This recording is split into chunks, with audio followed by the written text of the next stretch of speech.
오늘 우리에게 주시는 하나님의 말씀은 야고보서 1장 1절로 4절까지 말씀이에요. 우리 같이 교독하도록 하겠습니다. 제가 먼저 읽겠습니다. 하나님과 주 예수 그리스도의 종 야고보는 흩어져 있는 12지파에게 문안하노라.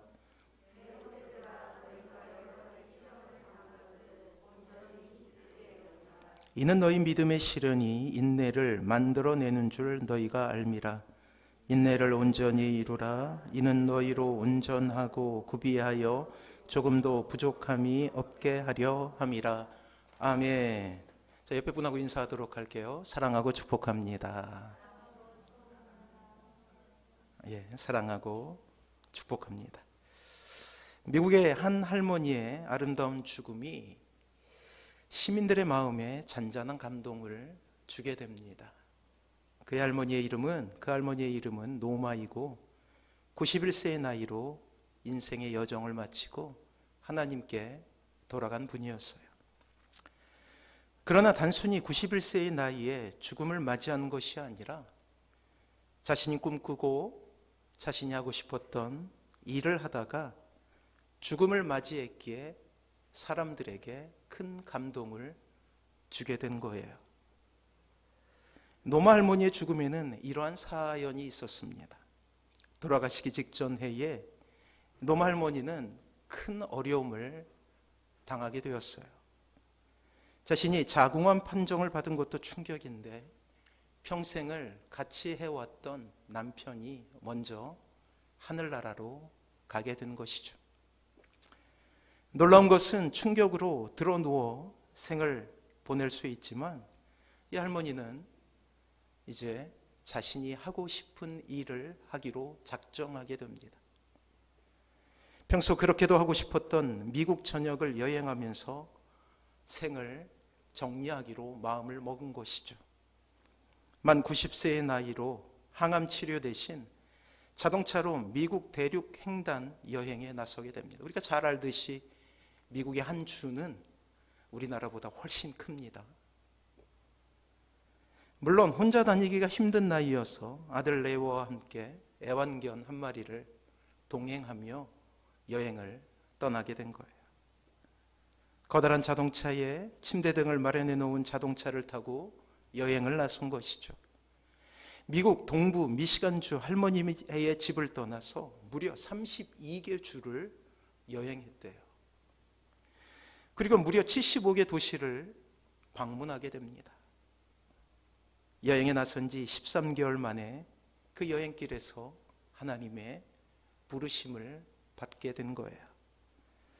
미국 CBS 방송은 이 소식을 전하면서 이렇게 이야기합니다. 노마 할머니가 인생에 있어서 하고 싶은 것이 있을 때에는 언제라도 늦지 않았다라는 소중한 교훈을 세상에 남겨놓고 우리 곁을 떠났다라고 보도하게 됩니다. 외신들은 할머니의 사망 소식을 안타까워하면서도 나이 90세에 이러한 행복한 모험과 재미를 누릴 수 있으리라고 상상할 수 있겠는가라는 그러한 의문을 던지며 이 할머니의 소식을 전하게 됩니다.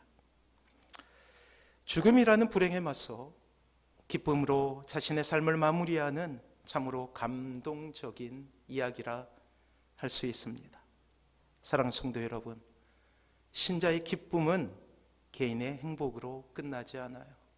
누군가를 감동시키고 누군가를 기쁘게 하고 누군가에게 희망을 주는 놀라운 사명이 되는 것입니다. 이 척박한 세상을 향하여 외치는 하나님의 확성기가 되는 것이죠. 지난한 세상 속에서도 좌절하지 않고 웃는 그 신자들을 보며 세상은 여러분에게 질문하게 될 거예요.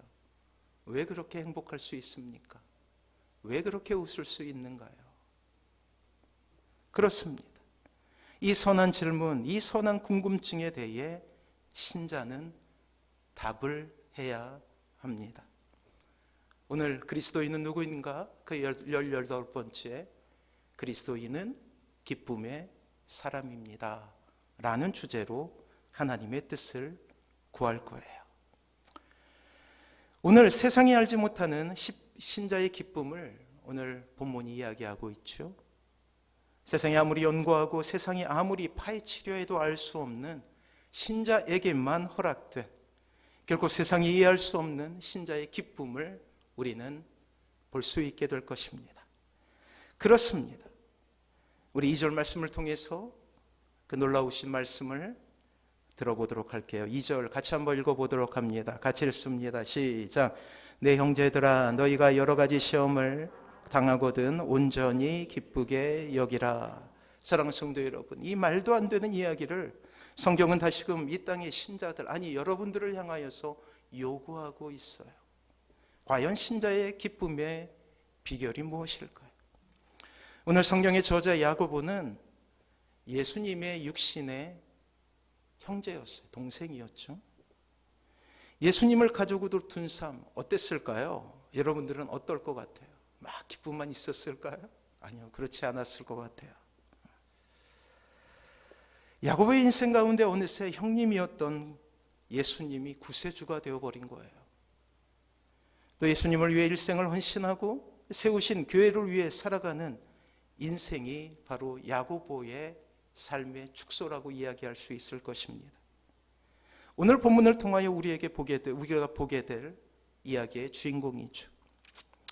예수님의 어릴 적 삶에 대해 성경은 많은 부분을 할애해서 우리에게 친절하게 설명하고 있지 않습니다. 단편적인 일들, 이제 어릴 적 갓난아기 때를 중심으로 이야기하고 있지, 청소년 시기를 어떻게 보냈는지, 그리고 지금으로 말하면 중고등학교의 시대를 어떻게, 그리고 30살까지 시대를 어떻게 보냈는지를 거의 표현하고 있지 않아요.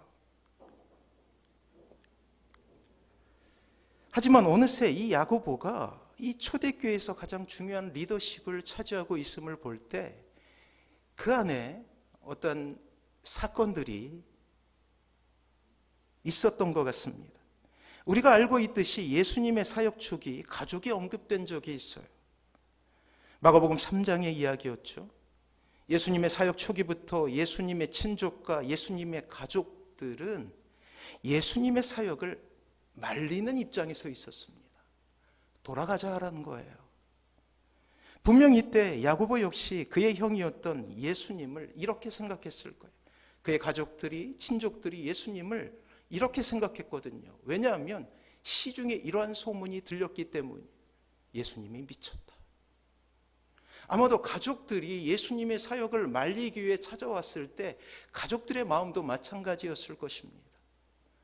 그러하기에 야고보였던 이 동생 역시 예수님의 사역을 말리고 집으로 데려가기 위해서 찾아왔다라는 그러한 이야기가 성경에 나와 있죠. 예나 지금이나 가족을 전도하는 것은 참으로 어려운 일 아닙니까? 예수님의 가족에게도 일어난 일이었어요. 온 가족이 와서 예수님을 말릴 정도였으니 참으로 가족 전도는 예나 지금이나 쉽지 않은 일이라 할 수 있을 것입니다. 이후에 예수님께서 십자가와 부활 그리고 승천이라는 일련의 메시아적인 사명을 완수하게 됩니다. 그런데 놀랍게도 어떤 과정이 있었는지 성경에 자세히 나와 있지는 않지만 이 야고보가 교회의 리더가 되어 있는 모습을 우리에게 보여주고 있는 거예요. 야고보는 의심 많는 남동생에서 예수님의 헌신된 추종자요 담대한 초대교회의 지도자로서의 놀라운 변화를 우리에게 보여주고 있다는 거예요. 그리고 나서 세상 사람들 가운데 신자들이 고난을 당한다는 소식을 듣고 편지를 쓰게 되는데 그것이 바로 야고보서가 되는 거예요. 분명 예수님의 죽음이 주는 절망과 부활이 주는 놀라운 감격을 경험하며 또한 성령 충만이라는 일련의 과정을 통해 야고보는 주님을 만나게 되는 지성의 변화를 일으켰을 거예요. 그리고 정서적으로는 형제인 예수님을 메시아로 사랑하는 일이 있었겠고요. 또한 그 인생을 다하여 예수님을 위해 살아야 한다라는 의지적인 변화가 그의 삶 가운데 일어나게 되었고 어느새 그는 교회의 중추적인 일꾼이 되고 있다라는 것입니다. 감히 상상할 수 없는 일이 일어나게 된 것이죠. 그리고 야고보는 예루살렘 기독교 공동체의 지도자요, 흩어진 양의 목자로서 예루살렘 밖에 살고 있었던 유대 그리스도인 공동체를 향하여 편지를 쓰고 있는 거예요. 그리고 야고보서는 초대교회 중에서도 초기 공동체 가운데 쓴 편지라는 거예요. 고난이 현실로 다가오고 눈에 보이는 고난이 있고 사람들이 순교를 당하는 그런 어려움의 때에 야고보서를 쓰게 된 거예요. 사랑하는 성도 여러분, 그리고 그들 중에 대부분은 유대인이었다가 예수님을 영접한 유대 크리스찬들이었어요. 야고보는 이 어린 신자들이 그리스도를 위해 살고자 할 때 어떠한 어려움을 맞닥뜨리게 되고 또한 어떠한 고난을 당하게 될지 알고 있었습니다. 이렇게 실제적인 어려움 가운데 야고보는 흩어진 형제 자매들이 믿음을 지키고 보존하는 일에 관심을 기울이고 있었어요. 특별히 단순한 말로 아닌 신앙을 뛰어넘는 행동을 해야 한다라는 구체적인 교훈들을 주기 위해서 최선을 다하게 됩니다. 때문에 야고보서는 크리스찬들이 살아가야 될 방법에 대한 놀라운 가르침으로 가득 차 있죠. 자, 초대교회는 가혹한 시험 가운데 탄생한 교회였어요. 이러한 고난의 모습은 일부 지역에만 국한된 것이 아니라 전 로마 지역에 아우르고 있었던 일이었어요. 피할 수 없는 고통이었다라는 것이죠. 자, 1절 말씀 같이 한번 읽어봅니다. 1절 같이 읽습니다. 시작.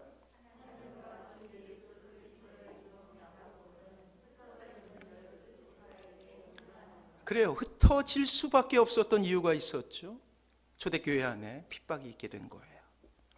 스데반의 순교 이후에 예루살렘 교회는 아주 노골적인 박해를 받게 됩니다. 때문에 예루살렘의 그리스도인들은 로마 전역에 있는 도시로 흩어지게 된 거, 어쩔 수 없이 흩어지게 된 거예요. 디아스포라라고 그렇게 불리우죠. 야고보서는 짧은 인사말 뒤에 바로 이어 이 고난에 대해 아주 과감한 도전을 하고 있어요.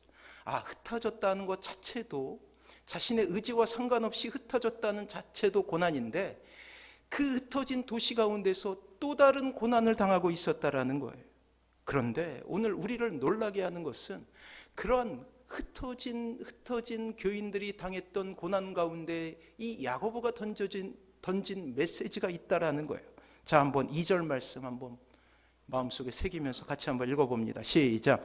내 형제들아, 너희가 여러 가지 시험을 당하거든 온전히 기쁘게 여기라. 사랑하는 성도 여러분, 대담하게도 이 시험을 기쁘게 여기라, 오히려 시험을 환영하라 라고 이야기하고 있다라는 것입니다. 물론 그 이유에 대해 우리가 보게 되겠지만 아무튼 이 구절만으로도 우리는 거의 절망에 가까운 좌절을 경험하고 있는 것은 아닙니까? 어떻게 시험을, 어떻게 고난을 즐거워하라 라는 이 도전적인 말씀에 아멘할 수 있겠어요? 온전히 기쁘게 여기라, 기쁘게 여기라도 아니에요. 온전히 기쁘게 여기라라는 이 대담한 도전에 어떻게 아멘하며 순종할 수 있겠어요? 그러나 오늘 야고보는 고난 가운데 있었던 그들을 향하여서, 죽음이라는 현실적인 고통 가운데 있었던 그들을 향하여서 이 대담하고도 담대한 도전을 하고 있다는 사실이에요. 동료 크리스찬들과 가족들이 죽어가는 순교의 현장 가운데 있었던 사람들 아닙니까? 서슬퍼런 대적자들은 실제적으로 신자에게 위협이 되고 있었죠. 그리고 이미 초대교회는 신자들을 낙심케 하는 일들이 하나둘씩 일어나 신자를 공포에 빠지게 했어요. 당시 유대 지방을 다스렸던 헤롯 왕은 교인들을 체포하고 요한의 형제 야고보, 다른 야고보입니다, 이 야고보를 죽였어요. 이미 첫 번째 순교자가 나타나게 된 거예요. 그리고 베드로를 옥에 가두고 살기 등등하게 위협합니다. 예루살렘 많은 교인들이 법정으로 끌려가고 있어요. 그들 중에 또 많은 사람들은 사형을 당하고 있었죠. 그들을 향하여서 메시지를 전하고 있는 거예요. 너희가 시험을 당하거든 온전히 기쁘게 여기라. 이 담대하고도 대담한 도전에 여러분들은 어떻게 반응하시겠습니까? 문제는 이러한 소문과 고통이 초대교회, 그 초대교회 위에 낙심과 의심을 낳게 했다라는 거예요. 그러하기에 야고보는 고난이라 부르지 않고 뭐라고 불러요? 시험이라고 부르고 있는 거예요. 시험.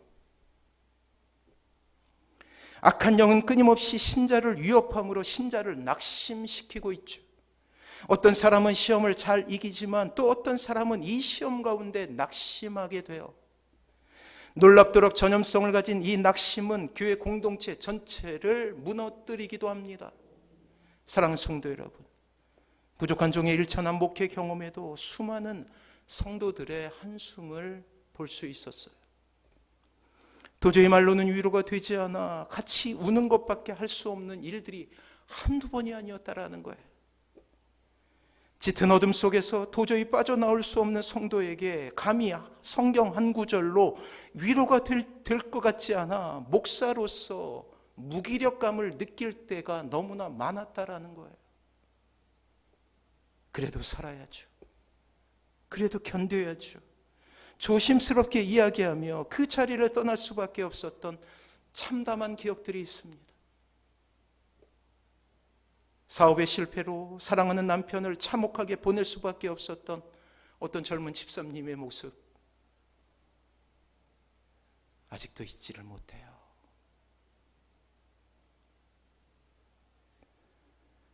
또 사랑하는 아기가 태어나자마자 하늘나라로 부르신 하나님을 이해할 수 없다라고 그렇게 울며 고통스러워했던 그 젊은 부부의 눈물을 저는 잊지를 못합니다. 역경이죠. 역경이란 말의 뜻에는 맹렬히 공격하여 견디기가 힘들게 하다라는 뜻이 있어요. 고난은 중첩돼요. 한번 큰 고난이 찾아오게 되면 그것을 어렵게 이기려고 노력하죠. 하지만 이겼다고 해서 방심할 수 없는 것은 또 다른 고난이 우리에게 찾아오게 된다라는 거예요. 맹렬히 공격하여 넘어뜨리려 한다라는 것이죠. 악한 영은 역경을 통해서 신자를 무너뜨리려 한다라는 거예요. 점원 이국 땅 기도로 여러분들과 함께 기도했지만 튀르키예와 시리아라는 땅에 전대미문의 지진이 일어나게 되었어요. 벌써 2만 5천 명의 사람들이 죽어갔고 또 얼마나 많은 사람들이 죽어가게 될지 알지도 못합니다. 이 지진은 다른 지진과는 전혀 다른 양상을 가지고 있습니다. 먼저 첫 번째 일어났던 7.8의 이 진도의 지진은 남북을 가르는 지진이었어요. 이게 보통의 모습이죠. 지진축이 만나면서 남북으로 지진이 일어나게 된 거예요. 근데 이 지진이 독특한 것은 그 위쪽에 7.5의 지진이 일어나게 되는데 동서로 또 지진이 일어나게 된 거예요. 이거는 인간의 역사 가운데 감히 한 번도 생각해 보지 못한 양상의 지진이 되고 있다는 거예요. 사랑하는 성도 여러분, 우리는 이 지진을 통하여서 이 땅에 일어나고 있는 일들을 영적으로 볼 수 있는 눈을 가져야 된다는 거예요. 사랑하는 성도 여러분, 예기치 못한 일이 일어났을 때는 반드시 영적으로 무슨 일이 일어나고 있는지 하나님께 물을 수 있어야 된다는 것입니다. 사랑하는 성도 여러분, 말세예요.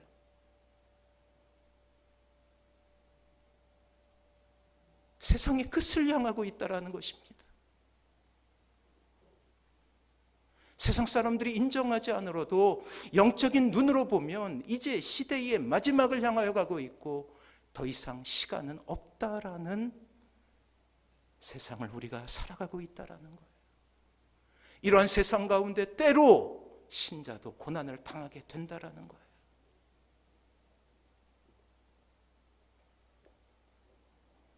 성경은 우리의 기대와 달리 이러한 신자의 고난에 대해서 절대 감추지 않습니다. 타락한 세상 속에 살고 있는 신자에게 결코 성경은 한 번도 그런 고난은 신자에게는 없을 거야 라고 이야기하지 않는다라는 거예요.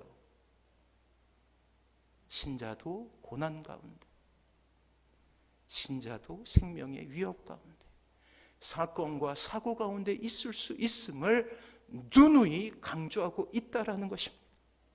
금요일날 메시지를 통해서 여러분들에게 말씀드렸어요. 성경의 많은 부분은 종말의 때에 대한 이야기예요. 여러분들이 생각한 것 이상으로 말이에요. 그만큼 종말이라는 것은, 말세라는 것은 성경의 중요한 주제라는 것입니다. 사랑하는 성도 여러분, 야고보가 1세기에 만난 문제, 고난은 여전히 우리 시대에도 일어나는 일 아닙니까? 이러한 신자들에게 야고보는 여러 가지 시험을 당하거든 온전히 기쁘게 여기라라고 이야기하고 있다라는 거예요.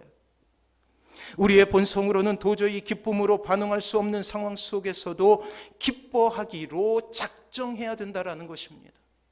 아, 기쁨은 정하는 것이었네요. 선택하는 것이었네요.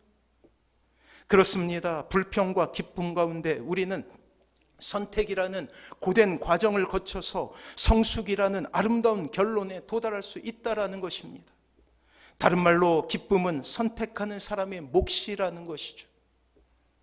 똑같은 고난의 때 어떤 사람은 불평을 선택함으로 더 혹독한 고난 가운데 거하지만, 또 어떤 신자는 이때 기쁨이라는 하나님께서 주신 정서를 선택함으로 말미암아서 기쁨 가운데 거할 수 있게 된다라는 사실이, 이러한 일련의 과정을 야고보는 이렇게 말씀으로 풀어내고 있습니다. 3절과 4절 말씀이에요. 같이 한번 읽어봅니다. 같이 읽습니다. 시작. 이는 믿음의 시련이 인내를 만들어내는 줄 너희가 알미라. 인내를 온전히 이루라. 이는 너희로 온전하고 구비하여 조금도 부족함이 없게 하려 함이라. 사랑하는 성도 여러분, 신자의 삶 가운데 일어나게 되는 일련의 일들을 우리는 연구할 필요가 있어요. 왜냐하면 우리도 똑같은 고난에 거할 수 있기 때문에, 그러한 고난을 당하게 되었을 때 성경 말씀에 우리의 삶을 대입하며 이때 내가 무엇을 해야 될지 우리가 결정해야 된다라는 거예요. 자, 각 단계는 전 단계를 거치지 않고 이루어지지 않습니다. 왜냐하면 하나님은 과정을 귀하게 여기시는 분이시기 때문이에요. 그렇게 믿음의 시련이 인내를 만들고, 이 인내가 신자의 삶을 온전하게 하는 이 일련의 과정을 우리는 기억할 필요가 있다는 거예요.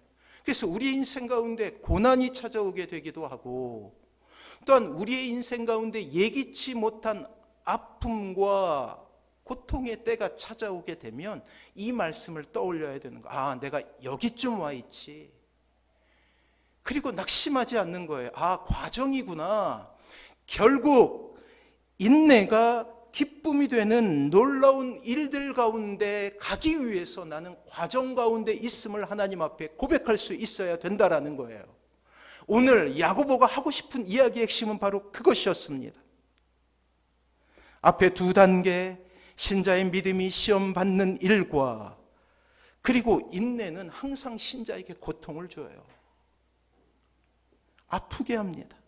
하지만 이러한 단계를 거쳐 조금씩 신자는 온전해지며 결국 부족함이 없는 믿음으로 나아갈 수 있게 되는 거예요. 사랑하는 성도 여러분, 시험이 우리를 성숙하게 한다는 진리는 놀라운 깨달음입니다. 여러분들의 인생을 송두리째 바꿀 수 있는 위대한 진리가 바로 그거예요. 아픔이 나를 성숙하게 한다. 세상 사람은 시험을 피할 때 행복해하지만 신자는 시험을 당한다 할지라도 행복해하는 사람이에요. 더 하나님을 만나게 되고, 더 깊은 하나님의 사랑을 경험하게 되고, 하나님의 놀라우신 은혜 가운데 거할 수 있음을 깨달을 수 있기 때문이에요. 왜요? 과정이기 때문이죠. 신자의 고난과 신자의 아픔은 말이에요. 신자는 그 고난 가운데 임재하시는 하나님의 경험을 누리며 의존함이 주는 행복을 깨닫게 되는 사람인 것이죠. 사랑하는 성도 여러분, 기쁨은 감정이 아닌 의지적인 결정입니다. 이것을 믿으시기 바랍니다. 결정하는 거예요. 여러분들이 고난을 당하게 되면 결정할 필요가 있다라는 거예요. 아, 내가 고난을 당하게 되었어요. 그럼 마음속에 이렇게 생각해요. 아, 내가 결정할 때가 됐구나. 고난 가운데서 슬퍼할 것인가? 고난 가운데서도 기뻐할 것인가? 그리고 여러분들이 만약 기쁨을 선택한다면 여러분들은 기쁨의 정서를 맞이할 수 있게 되는 거예요. 내가 선택할 때 주어지는 결과라는 거예요. 그래서 믿음의 시련이 되는 거예요. 하나님을 의존하는 이들에게만 주어지는 놀라운 평안의 정서이죠. 신자는 이미 하나님이라는 존재 안에서만 기쁨이라는 감정을 누리게 된 사람이기에 하나님을 의존하지 않고는 결단코 진정한 기쁨 가운데로 들어갈 수 없는 거예요. 사랑하는 성도 여러분, 자, 이 사실에 집중하십시오. 고난이 기쁨이 되는 놀라운 과정 속에는 하나님만을 바라보고 의존하는 신비한 과정이 있어야 함을 말이에요. 3절 말씀에 야고보는 인내라는 단어를 사용하고 있습니다. 인내는 오랫동안 하나님을 신뢰하는 것을 의미합니다. 따라하세요. 인내는 오랫동안 하나님을 신뢰하는 것을 의미합니다. 그래요. 인내라는 말에는 믿음이 숨어져 있는 거예요. 다이아몬드라는 광석이 있죠. 가장 단단한 광물입니다. 이 다이아몬드는 원래 석탄이라는 탄소 덩어리로 이루어졌어요. 똑같은 원소를 가지고 있다라는 거예요. 오랫동안 강한 압력을 받고 견디게 되면 이 석탄은 가장 단단한 결정체로 됩니다. 찬란한 빛을 가진 다이아몬드가 되죠. 사람들을 아름답게 꾸며주기도 하고, 또 이 다이아몬드를 통하여서 많은 광물들을 자를 수 있는 가장 단단하게, 이러한 압력이 없으면 석탄은 석탄일 뿐입니다. 이 짧은 이야기는 이 땅의 신자에게 필요한 고난에 대한 관점을 주게 되는 거예요. 참된 신자에게 고난은 나를 단련하여 나의 삶을 빛내고 세공하신 주인의 이름을 높이는 수단이 되는 것 아닙니까? 때문에 인내는 신자의 소극적인 복종이 아니에요. 다시 한번 들으십시오. 인내는 신자의 소극적인 복종이 아닙니다. 어쩔 수 없이 복종하는 것이 아니라는 거예요. 고난을 기뻐함으로 누리게 되는 가장 적극적인 믿음의 모습이죠. 단순히 시험을 버티는 것이 아니라 그 시험을 영광으로 바꾸는 그러한 이기는 행동이라는 것이에요. 마치 파도를 즐기는 서퍼에게 모든 것을 파괴할 정도의 가공할 만한 파도가 더 큰 기쁨을 주는 이유가 되는 것이죠. 예전에 언젠가 말씀드린 적이 있습니다. 다큐멘터리를 보는데 저 제주도 땅에 이제 태풍이 온다, 몰려온다라는 거예요. 근데 태풍이 몰려오면은 바닷가에서 벗어나야 되지 않습니까? 그런데 어떤 사람들이 그 태풍이 몰려온다는 해변 가운데 막 들어가는 거 기뻐하면서 웃으면서 막 알고 봤더니 서퍼들이었어요. 사람들은 무서운 파도를 피하지만 그들은 오히려 그 파도를 즐기고 있었던 것이에요. 사랑하는 성도 여러분, 야고보는 우리에게 인내를 온전히 이루라라고 권면하고 있습니다. 어디 쉬운 일입니까? 거룩한 척하는 이 목사에게도 고난은 힘들어요. 아파요. 하지만 분명한 사실은 이 인내를 통하여 우리는 더욱 성숙해진다라는 것입니다. 많은 사람들이 이러한 우리의 모습을 보며 여러분들에게 이렇게 물을 거예요. 너는 그 고난 가운데서 왜 웃고 있니? 그때 우리는 당당히 이렇게 이야기해야 되겠죠. 예수님 때문에 우리는 웃을 수 있습니다. 하나님 때문에 나는 웃을 거예요 라고 고백할 수 있어야 된다는 것이. 사랑하는 성도 여러분, 이왕 당하는 고난이라면 그 고난을 이기기 위해 불평을 선택하는 것이 아니라 기쁨을 선택하십시오. 분명한 사실은 기쁨을 선택한 이들에게 반드시 하나님은 그 모든 역경을 이기게 하신다라는 사실입니다. 사랑하는 성도 여러분, 고난 너머에 있는 하나님의 마음을 읽기 위해 최선을 다하시기 바랍니다. 그때 우리는 알게 될 것입니다. 이 모든 고난은 온전한 행복과 기쁨을 주시는 하나님의 수단이며 그 너머에 나를 긍휼히 여기시고 사랑하시는 하나님의 마음이 있다는 사실을 말이에요. 그리고 합력하여 선을 이루시는 하나님의 놀라운 목표에 우리는 도달해 있을 것입니다. 고난 너머에 있는 하나님의 마음을 아는 사람은 결코 기쁨을 잃어버리지 않기 때문이에요. 그리고 그 모든 시련이 다 끝난 뒤에 너무나 아름답게 성장해 있는 여러분 자신을 발견하게 될 거예요. 우리의 인생 가운데 순호하진 하나님의 감추어진 사랑을 마치 우리가 어릴 적 즐겨했던 숨은 그림 찾기처럼 그렇게 기쁨을 찾으면서 고난 가운데 기뻐할 수 있는 놀라운 행복을 경험하게 될 것입니다. 이제 이루어진 행복의 조건보다 더욱 성숙하여 하나님만으로 기뻐할 수 있는 귀한 신자가 되시길 주님의 이름으로 축원합니다. 그래요. 기쁨을 누리는 바른 태도는 내가 이 세상에서 누리는 이 모든 것들, 예를 들면 물질이나 명예나 인기 등은 기쁨의 수단일 뿐이라는 것을 인정하는 것부터 시작되는 거예요. 신자는 하나님만으로 기뻐하는 사람입니다. 진정한 기쁨의 원천은 기쁨을 주는 조건이 아니라 이 모든 것을 나에게 주신 하나님 자신임을 기억하시기 바랍니다. 이것이 중요해요. 사랑하는 성도 여러분, 이왕 고난이 피할 수 없는 것이라면 오늘 하루도 기쁨을 선택하십시오. 더더욱 기쁨의 원천이신 하나님께 집중하십시오. 힘들지만 이렇게 하루하루를 살아가게 될 때에 우리는 진정한 기쁨의 사람이 될 것입니다. 그리고 이 기쁨은 또 누군가에게 기쁨이라는 놀라운 감격을 허락하게 될 거예요. 굳이 구구절절히 하나님을 설명하지 않아도 여러분들이 기뻐하는 그 모습을 보며, 여러분들이 행복해하는 그 모습을 보며 사람들은 알게 될 거예요. 저 사람이 기뻐하는 이유를 말이에요. 저 사람이 행복한 이유를 말이에요. 고난 가운데 행복하고 기뻐하는 이유를 말이에요. 우리는 무엇으로 행복해지나라는 책에 이러한 구절이 있어요. 행복이란 기쁨의 강도가 아니라 빈도입니다. 무슨 의미인지 아시겠어요? 행복은 기쁨의 강도가 아니라 빈도라는 거예요. 내가 선택할 때 기쁨을 선택하면 그만큼 숫자가 늘어나면 기쁨은 더욱더 커진다라는 거예요. 사랑하는 성도 여러분, 기쁨의 근원이 되신 주님을 만나시기 바랍니다. 그러면 우리는 여지없이 행복한 사람이 될 거예요. 그리스도인 누구인가? 그 18번째는 기쁨의 사람입니다. 신자, 참으로 아름다운 이름을 가지고 이 세상에 우리는 기쁨을 누리며 사는 사람입니다. 그리고 그 기뻐하는 것 때문에 세상마저도 기뻐하는 놀라운 은혜를 경험하게 될 거예요. 기쁨이라는 하나님의 감격이 예배를 드리시는 모든 성도님들 삶 가운데 일어나길 주님의 이름으로 축원합니다.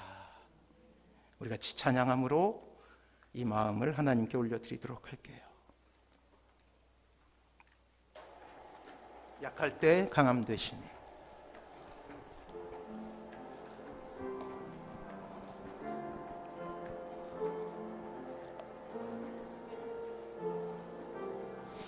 약할 때 강함 되시네. 약할 때 강함 되시네. 나의 노래가 되신 주 나의 모든 것. 주 안에 있는 보물을 나는 포기할 수 없네. 주 나의 모든 것. 우리 주님의 이름을 부르며 예수 어린 양 존귀한 이름 예수 어린 양 존귀한 이름. 십자가 죄 사하셨네. 주님의 이름 찬양해. 주 나의 모든 것. 쓰러진 나를 세우고 비의 빈 잔을 채우네. 주 나의 모든 것. 예수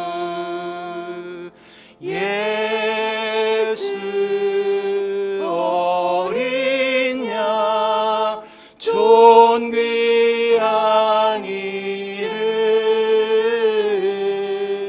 예수 어린 양 존귀한 이름. 약할 때 약할 때 강함 되시네. 나의 보배가 되신 주 나의 모든 것.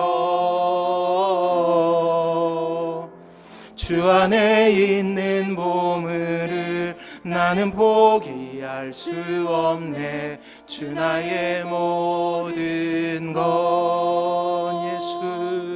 예수 어린 양 존귀한 이름. 예수 어린 양 존귀한 이름.